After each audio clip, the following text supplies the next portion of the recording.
CIA의 가장 깊은 지하 서고 엑스파일로 불리는 미해결 정보들 사이에는 지난 수십 년간 극소수만이 그 존재를 알고 있던 전설적인 문서, 묶음이 하나 있었습니다.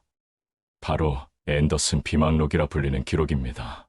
이는 한 개인의 보고서를 넘어 냉전의 그림자 속에서 활동했던 이름 없는 정보원들의 마지막 증언들이 수십 년에 걸쳐 비밀리에 집대성된 기록으로 알려져 있습니다. 그중 가장 핵심적인 통찰을 남긴 마지막 기록자가 바로 로버트 앤더슨이었을 뿐입니다. 이 기록은 단순한 분석을 넘어 미래를 정확히 예견하는 내용들로 가득해 기관 내에서는 예언서 또는 가장 위험한 판도라의 상자로 불리며 극비리에 관리되었습니다. 마지막 기록자의 사후, 이 문서는 규정에 따라 기밀로 영원히 봉인될 예정이었습니다. 세상의 빛을 보지 못하고 역사 속으로 사라질 운명이었습니다. 그런데 바로 작년, 그의 유언에 따라 이 기록의 첫 번째 장이 세상에 그 모습을 드러냈습니다. 수십 년의 침묵을 깨고 마침내 열린 판도라의 상자였습니다. 기록의 첫 문장은 우리 한반도의 미래에 대한 놀라운 예언으로 시작됩니다. 그 내용은 이렇습니다. 2026년 겨울, 동아시아의 용이 잠에서 깨어나리니 세상의 지도가 다시 그려질 것이다. 이는 소설의 한 구절도 단순한 예측도 아닙니다. 방금 말씀드린 수십 년간 봉인되었던 앤더슨 비망록의 첫머리, 바로 그 문장입니다. 이 기록의 마지막 페이지를 채운 로버트 앤더슨, 냉전의 가장 치열한 전선에서부터 디지털 시대에 보이지 않는 전쟁터에 이르기까지 그는 역사의 물줄기를 바꾸는 비밀 정보들을 다루던 인물이었습니다. 국가의 흥망을 손에 쥐고 세계의 균형을 움직이는 거대한 힘의 흐름을 꿰뚫어 보던 사람이었습니다. 그는 평생을 타인의 눈에 띄지 않는 유령으로 살았고 그의 존재 자체가 미국의 가장 깊은 곳에 숨겨진 비밀 중 하나였습니다. 2024년 가을, 그가 조용히 숨을 거두기 직전 그의 유언이 담긴 이 문서가 세상의 모습을 드러내자 정보기관들은 큰 혼란에 빠졌습니다. 평생 다뤄온 건조한 정보 분석 보고서와는 전혀 달랐기 때문입니다. 그 안에는 숫자가 아닌 상징이, 분석이 아닌 예언이, 그리고 논리가 아닌 운명의 거대한 흐름이 기록되어 있었습니다. 마치 동양의 철학서처럼 깊고 묵시록처럼 상징으로 가득한 한 편의 장대한 서사시였습니다. 대부분의 분석가들은 이를 죽음을 앞둔 모련한 요원의 마지막 망상으로 치부했습니다. 그러나 그의 행적을 깊이 연구해온 극소수의 사람들은 알 수 있었습니다. 이것은 망상이 아니라 그가 평생에 걸쳐 수집한 정보의 조각들을 꿰뚫어본 마지막 통찰이자 인류에게 전하는 경고의 메시지라는 것을 말입니다. 그리고 그 서사시의 중심에는 놀랍게도 바로 우리가 서 있는 이 땅, 한반도가 자리하고 있었습니다. 앤더슨은 이렇게 기록했습니다. 모든 판이 뒤엎어지는 순간이 온다. 강철 독수리는 날개가 꺾이고 불곰은 스스로 판 무덤에서 겨울잠에 들게 될 것이다. 그때 누구도 주목하지 않던 반도에 잠자는 용이 여의 줄을 물고 승천하리라. 여기서 잠자는 용이란 단순히 특정 국가를 지칭하는 것을 넘어섭니다. 이는 수천 년간 이 땅에 뒤뜰어온 위대한 정신과 민족의 잠재력, 그리고 마침내 때를 만나 펼쳐지게 될 거대한 운명, 그 자체를 의미하는 것으로 보입니다. 앤더슨은 정보의 흐름 속에서 돈과 권력의 이동 너머에 있는 거대한 기운의 이동을 목격한 것입니다. 낡은 시대가 저물고 새로운 시대의 기운이 동쪽의 작은 반도를 향해 거대한 해일처럼 밀려오고 있음을 그는 자신의 마지막 숨결로 증언하고자 했습니다. 이 비망록은 단순한 흥미거리가 아닙니다. 어쩌면 다가올 미래의 지도이자 혼돈의 시대 속에서 우리에게 주어진 사명이 무엇인지를 알리는 첫 번째 신호일지도 모릅니다. 우리는 이제부터 로버트 앤더슨이 남긴 이 비밀스러운 기록을 한 장 한 장 넘기며 그가 목격한 미래의 모습과 우리 앞에 놓인 운명의 갈림길을 따라가 보려 합니다. 그의 경고는 이미 시작되었습니다. 물론 한 개인의 비밀스러운 기록을 두고 어떻게 그 내용을 온전히 신뢰할 수 있겠냐고 반문하실 수 있습니다. 지극히 합리적인 의문입니다. 만약 앤더슨의 비망록이 미래에 대한 이야기만 담고 있었다면 우리 역시 이 문서를 한낱 흥미로운 예언집 정도로만 여겼을 것입니다. 그러나 이 기록을 따라가던 우리를 진정으로 놀라게 한 것은 그가 미래를 논하기에 앞서 남긴 과거에 대한 기록들이었습니다. 앤더슨의 사망 이후 그의 기록을 깊이 들여다본 이들은 경악을 금치 못했습니다. 그의 비망록 곳곳에 마치 미래에서 과거를 돌아보듯 기록된 역사의 변곡점들이 암호와 같은 상징으로 새겨져 있었기 때문입니다. 그는 1988년의 기록에 이렇게 남겼습니다. 붉은 곰이 제국의 무게를 이기지 못하고 쓰러져 내릴 것이다. 절의 장막은 종이장처럼 찢겨나가고 세상은 잠시 환호하겠지만 이는 더 큰 혼돈의 서막에 불과하다. 이 구절이 무엇을 의미하는지는 굳이 설명할 필요가 없을 것입니다. 붉은 곰은 소비에트 연방을, 철의 장막은 냉전, 체제를 상징합니다.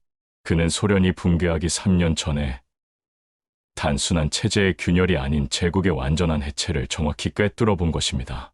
중요한 점은 그가 정치나 경제적 분석이 아닌 기운의 쇠락이라는 관점에서 이 거대한 변화를 포착했다는 사실입니다. 또한 1990년대 후반의 기록에는 이런 구절이 등장합니다. 세상은 보이지 않는 거미줄로 연결될 것이며 사람들은 그 위에서 빛의 도시를 쌓아 올리며 환호한다. 그러나 그 도시는 모래 위에 지은 성이니 첫 번째 파도가 밀려오면 모든 것이 신기루처럼 사라지리라. 보이지 않는 거미줄은 월드 와이드 웹, 즉 인터넷을 의미하는 것으로 보입니다. 그리고 모래 위에 지은 빛의 도시는 2000년대 초반 전 세계를 휩쓸었던 닷컴 버블을 정확하게 묘사하고 있습니다. 그는 기술의 발전 너머에 뒤뜬 인간의 탐욕과 그 허약한 기반을 간파했고 그 필연적인 붕괴를 예견했습니다. 하지만 이 모든 것을 뛰어넘어 우리를 가장 소름 돋게 만든 기록은 바로 한반도에 관한 것이었습니다. 1995년 한국이 외환 위기를 맞기 2년 전 그는 단 한 문장을 남겼습니다. 동방의 호랑이가 산을 잇고 황금빛 신기루를 쫓다가 저쪽에서 온 용에게 목덜미를 물리게 될 것이다. 이보다 더 정확하고 상징적인 통찰이 있을까요? 동방의 호랑이는 당시 세계가 주목하던 대한민국을 산을 잊었다는 것은 경제의 내실보다 외형적 성장에 취했다는 것을 뜻합니다. 황금빛 신기루는 무분별한 부채로 쌓아 올린 거품 경제였으며 서쪽에서 온 용은 IMF로 대표되는 세계 금융 질서였습니다. 그는 이 사건을 단순히 경제적인 어려움이 아니라 한 국가의 운명이 외부의 힘에 의해 통제당하는 굴욕의 과정으로 꿰뚫어 본 것입니다. 이를 단순한 우연의 일치로 보기에는 어렵습니다. 오히려 그의 통찰력을 뒷받침하는 명백한 증거에 가깝습니다.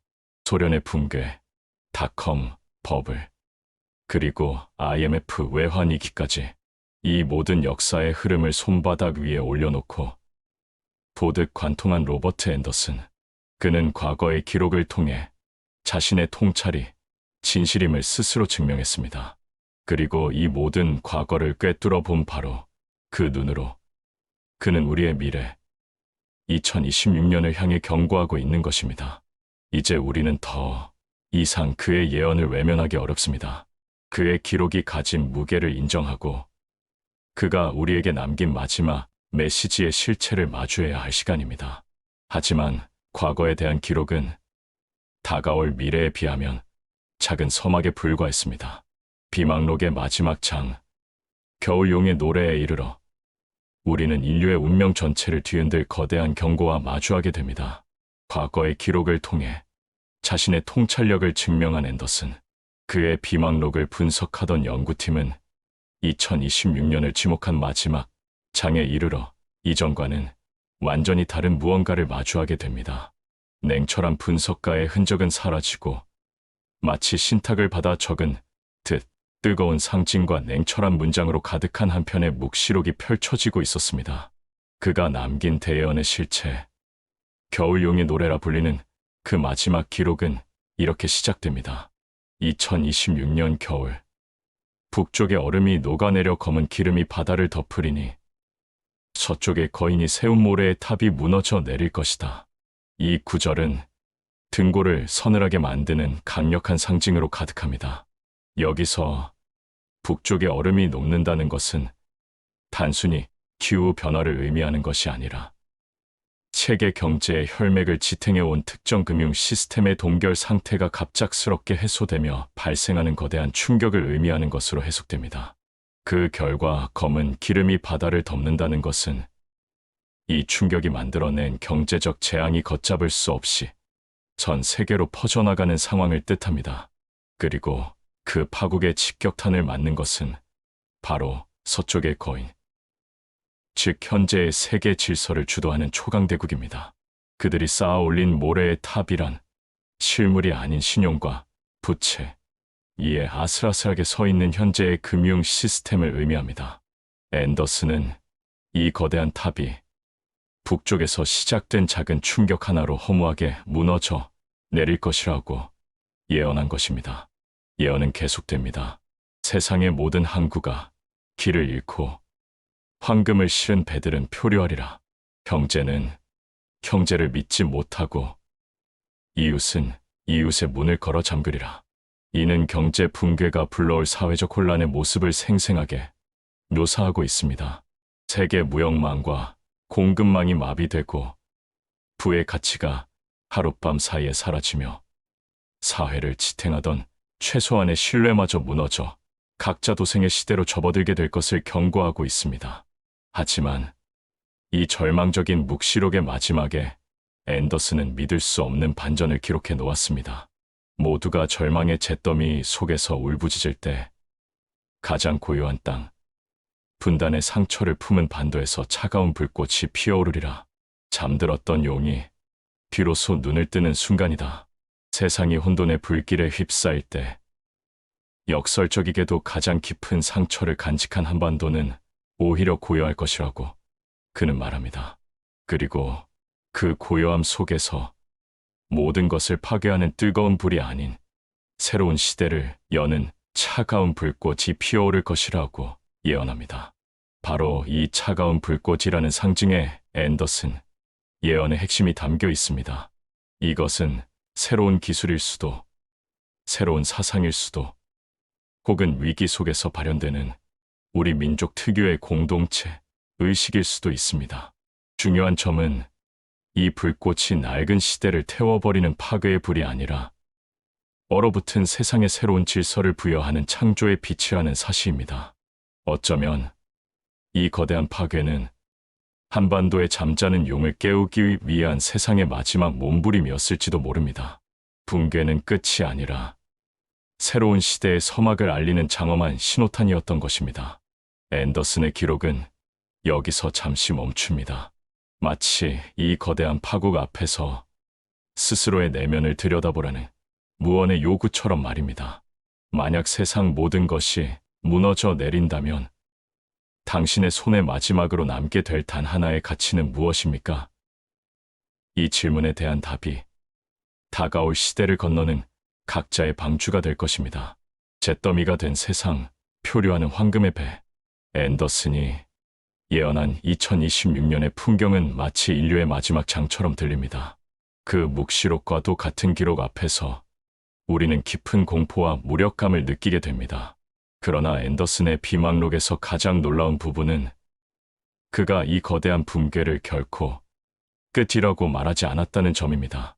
오히려 그는 이것을 위대한 정화의 과정이자 새로운 시대가 태어나기 위한 필연적인 산통이라고 기록했습니다. 그는 이렇게 말합니다. 용은 황금의 족쇄를 차고는 날아오를 수 없다. 하늘이 먼저 그 족쇄를 녹여주어야 비로소 자유로워질 것이다. 이 한 문장에 그의 통찰이 집약되어 있습니다. 황금의 족쇄란 무엇이겠습니까? 그것은 바로 지난 수십 년간 인류의 정신을 지배해온 물질주의와 뜻없는 탐욕, 그리고 두 채로 연명해온 허약한 시스템 그 자체를 의미합니다. 우리는 스스로를 풍요롭다고 믿었지만 실은 보이지 않는 족쇄에 묶인 채 하늘을 나는 법을 잊어가고 있었던 것입니다. 앤더슨이 말한 2026년의 대붕괴는 인류에게 내려지는 단순한 형벌이나 심판이라기보다는 용이 다시 날아오를 수 있도록 하늘이 직접 그 족쇄를 녹여주는 거대한 정화의 의식으로 해석될 수 있습니다. 낡고 부패한 모든 것을 쓸어내고 오직 진정한 가치만이 남는 땅을 준비하는 과정, 즉 이것은 파괴의 연대기가 아니라 창조를 위한 위대한 서곡입니다. 그리고 이 거대한 정화는 경제 시스템이 붕괴되기 이전에 이미 우리의 정신 세계에서부터 시작되고 있다고 앤더슨은 암시합니다. 그는 비망록의 마지막에 이렇게 덧붙였습니다. 아이들은 더 이상 부모의 모래로 성을 쌓기를 거부할 것이다. 그들은 강바닥에 단단한 돌을 주우며 진짜 백이 영원한 것을 찾기 시작할 것이다. 부모의 모래란 기성세대가 쌓아올린 투기와 거품의 자산을, 강바닥의 단단한 돌이란 눈에 보이지 않지만 영원한 가치, 즉 정신적 성장과 공동체, 인간 본연의 가치를 뜻하는 것으로 보입니다. 우리는 이미 이 변화의 징후를 목격하고 있습니다. 특히 젊은 세대를 중심으로 더 이상 소유의 크기로 자신의 가치를 증명하려 하지 않는 움직임이 나타나고 있습니다. 그들은 위태로운 두 위에 더 높은 집을 짓는 대신 거친 파도를 함께 건널 튼튼한 뗏목을 엮기 시작했습니다. 이것이 바로 영적 각성의 시작이며 물질의 시대가 저물고 정신의 시대가 오고 있음을 알리는 가장 강력한 신호일 것입니다. 지난 시간에 언급된 차가운 불꽃의 정체도 바로 여기서 실마리를 찾을 수 있습니다. 그 불꽃은 외부에서 오는 혁명의 불길이 아닐 것입니다. 그것은 바로 물질의 족쇄에서 풀려나기 시작한 사람들의 내면에서 타오르는 각성의 빛, 새로운 시대를 열고자 하는 순수한 의지의 결집체인 것입니다. 그렇다면 시련은 우리에게 주어진 위대한 사명을 위한 마지막 관문이 아닐까 생각해 보게 됩니다. 낡은 가치관을 땅에 묻고 새로운 시대 정신을 맞이하는 거룩한 의식, 이 정화의 과정을 이해하는 이들에게 다가올 겨울은 끝이 아닌 진정한 시작이 될 것입니다. 이처럼 거대한 시대의 전환은 결코 소리 없이 찾아오지 않습니다. 하늘이 낡은 시대를 거두고 새로운 운명을 펼치기 전에는 반드시 세상에 먼저 그 징조를 드러내 보이기 때문입니다. 앤더슨은 비망록의 마지막 부분에 대정화가 임박했음을 알리는 5가지 전조에 대해 기록했습니다. 이것은 먼 미래의 이야기가 아닙니다. 바로 지금 우리 눈앞에서 펼쳐지고 있는 현실의 경고일 수 있습니다. 첫 번째 징조입니다. 그는 이렇게 기록했습니다. 가장 단단하고 거대해 보이는 댐에 첫 번째 실금이 나타나리라. 이는 세계 경제를 지탱하는 가장 안전하다고 여겨졌던 자산과 기업들의 붕괴를 의미합니다. 대마불사라 불리던 거대 은행들이 예상치 못한 문제로 휘청이고 수십 년간 안정적인 성장을 구가하던 글로벌 기업들이 하루아침에 무너지는 소식이 들려옵니다.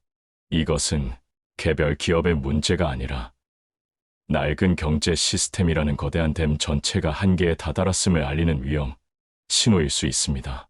두 번째 징조입니다. 숲의 왕이라 불리던 사자의 포효에 더 이상 힘이 실리지 않고 어린 짐승들은 그의 길을 따르지 않으리라. 숲의 왕은 기존의 세계 질서를 이끌던 강대국들을 상징합니다. 앤더슨은 그들의 영향력이 급격히 쇠퇴할 것이라 예견했습니다. 지금 세계는 어떻습니까? 그들의 말이 더 이상 과거와 같은 무게를 갖지 못하며 오히려 새로운 세력들이 독자적인 목소리를 내며 기존 질서에 도전하고 있습니다.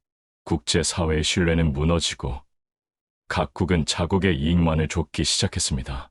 이는 리더십의 부재이자 낡은 시대의 권위가 힘을 잃고 있음을 보여주는 명백한 증거입니다. 세 번째 징조입니다. 그는 이렇게 썼습니다.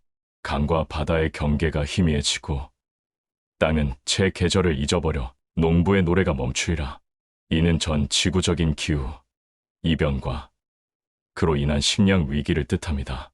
불과 몇 년 사이 우리는 역사상 경험해보지 못한 폭염과 홍수, 가뭄을 겪고 있습니다. 땅은 제 역할을 잃고 식량 가격은 예측 불가능한 수준으로 폭등하고 있습니다. 이는 단순한 자연재해가 아니라 인간의 탐욕이 자연의 질서를 무너뜨린 결과이며 이로 인해 인류 생존의 가장 기본적인 토대가 흔들리고 있음을 하늘이 직접 보여주는 경고입니다. 네 번째 징조입니다. 탑을 쌓던 아이들이 광장에 모여 별을 보기 시작하리라. 그들의 손은 더 이상 흙을 만지지 않으나 그들의 눈은 더 높은 곳을 향하리라. 이것은 우리가 앞서 이야기했던 영적 각성의 구체적인 모습일 수 있습니다. 탑을 쌓는 행위는 부와 성공이라는 세속적 목표를 향한 무한 경쟁을 의미합니다. 그러나 지금의 젊은 세대는 그 경쟁에서 벗어나 광장에 모여 별을 보는, 즉 물질적 소유보다 정신적 가치와 삶의 의미를 추구하기 시작했습니다. 그들의 손은 부동산이나 주식 같은 흙을 만지지 않는 대신 그들의 정신은 새로운 시대의 철학과 가치라는 더 높은 곳을 향하고 있습니다. 마지막 다섯 번째 징조입니다. 시장의 심장이 불규칙하게 뛰기 시작하고 현자들은 온갖 약을 쓰지만 열은 내리지 않으리라. 이는 대붕괴 직전의 극심한 금융 시장의 불안정성을 의미합니다. 시장의 심장인 주식과 채권 시장은 작은 소식 하나에도 천국과 지옥을 오가고 있습니다. 현자들, 즉 각국의 중앙은행과 정부는 금리를 조절하는 등 온갖 약을 처방하고 있지만 인플레이션이라는 열은 좀처럼 잡히지 않고 있습니다. 이는 병의 원인이 외부에 있는 것이 아니라 시스템 내부가 이미 병들어 있음을 보여주는 마지막 신호일 것입니다. 이 다섯 가지 징후들은 개별적인 현상이 아닙니다. 서로 긴밀하게 연결되어 거대한 해일이 우리 해안에 거의 다다랐음을 알리고 있습니다. 앤더슨이 경고한 이 징후들이 이처럼 명백하게 드러나고 있는 지금, 이제 질문은 정화가 올 것인가가 아니라 우리는 과연 무엇을 준비해야 하는가로 넘어가게 됩니다. 우리는 로버트 앤더슨이 남긴 비밀의 지도를 따라 길고 어두운 터널을 지나왔습니다. 그의 예언을 통해 다가올 세계의 붕괴를 목격했고 그 거대한 파괴가 실은 새로운 시대를 위한 위대한 정화일 수 있음을 깨달았으며 지금 우리 눈앞에 그 다섯 가지 징조가 모두 나타나 있음을 확인했습니다. 이제 우리는 앤더슨이 남긴 지도의 끝에 다다랐습니다. 비망록은 여기서 끝이 납니다. 그 이후의 페이지는 텅 비어 있습니다. 왜냐하면 그 페이지를 채워나가는 것은 예언가의 몫이 아니라 바로 이 시대를 살아가는 우리들의 몫이기 때문입니다. 우리는 지금 인류 역사의 거대한 분기점, 선택의 기로 위에 서 있습니다. 2026년 겨울, 낡은 시대를 집어삼킬 거대한 해일이 밀려올 것은 기정사실처럼 보입니다. 우리에게 남겨진 질문은 더 이상 파도를 막을 수 있는가가 아닙니다. 그 거대한 파도 앞에서 속수무책으로 휩쓸려가는 존재가 될 것인가, 아니면 그 파도의 힘을 이용하여 새로운 대륙을 향해 나아가는 첫 번째 항해사가 될 것인가. 오직 이 선택만이 남았을 뿐입니다. 앤더슨은 그의 마지막 기록에 희망과도 같은 한 문장을 남겼습니다. 세상이 새로운 항구를 찾아 헤맬 때 가장 혹독한 겨울을 견뎌낸 반도가 그 길을 보여주리라. 철의 무기가 아닌 인간의 마음에서 나오는 피추. 이것이 바로 앤더슨이 우리에게 주어진 사명이라 보았던 것의 본질일 것입니다. 다가올 시대는 과거와 같이 군사력이나 경제력 같은 철의 무기가 지배하는 세상이 아닐 것입니다. 모든 것이 무너진 잿더미 위에서 인류가 가장 간절하게 찾게 될 것은 바로 인간에 대한 신뢰와 따뜻한 공동체, 그리고 정신적 가치하는 마음의 빛입니다. 수천 년의 외세 침략과 분단의 아픔 속에서도 그 마음의 빛을 잃지 않았던 우리 민족에게 하늘은 새로운 시대의 등불을 밝히는 역할을 맡기려 하는 것일지도 모릅니다. 그렇다면 우리는 무엇을 준비해야 합니까? 첫째는 내적인 준비입니다. 황금의 족쇄에서 스스로 벗어나야 합니다. 내 삶의 가치를 더 이상 소유의 크기로 판단하지 않고 내면의 성장과 인간관계의 깊이에서 찾는 연습을 지금 시작해야 합니다. 이것이 다가올 혼돈 속에서 나의 중심을 잡아줄 가장 강력한 닻이 될 것입니다. 둘째는 외적인 준비입니다. 모래의 탑에 대한 의존을 줄여나가야 합니다.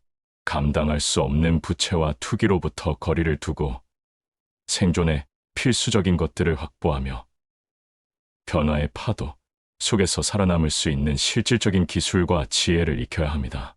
그리고 가장 중요한 마지막은 공동체의 회복입니다. 앤더슨은 혼돈의 시대에 이웃이 이웃의 문을 걸어 잠글 것이라 경고했습니다. 그러나 이것은 정해진 운명이 아니라 우리가 극복해야 할 과제입니다. 나와 내 가족을 넘어 주변의 이웃과 함께 이 위기를 건널 수 있는 작은 공동체를 만들어야 합니다. 이 신뢰의 끈이야말로 거대한 해일 앞을 막아서는 가장 튼튼한 방주가 될 것입니다. 앤더슨의 기록은 여기서 끝납니다. 텅 빈 마지막 페이지는 경고가 아닌 기회를 의미합니다. 선택은 우리의 몫입니다. 낡은 시대의 종말을 애도하는 구경꾼으로 남을 것인가? 새로운 시대의 문을 여는 첫 번째 주인이 될 것인가? 기록이 가리키는 것은 정해진 운명이 아닙니다. 그것은 우리가 맞이할 새벽의 지도입니다.